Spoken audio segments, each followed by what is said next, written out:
Di sebalik kegelapan malam yang sunyi, ada satu makhluk berkuasa. Dengan mata tajam dan keupayaan bergerak tanpa bunyi, burung hantu ini bukan sekadar pemburu biasa.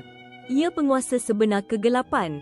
Pernahkah anda terfikir bagaimana ia boleh berbuat demikian dengan sempurna?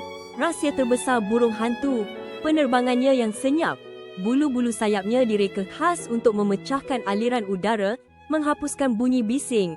Mereka meluncur seperti hantu, mengejutkan mangsa tanpa amaran.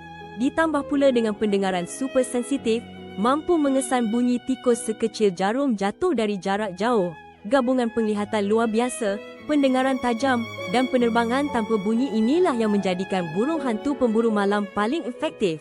Mereka bukan sekadar haiwan, tetapi jurutera ekosistem semula jadi, memastikan keseimbangan alam sekitar kekal terjaga.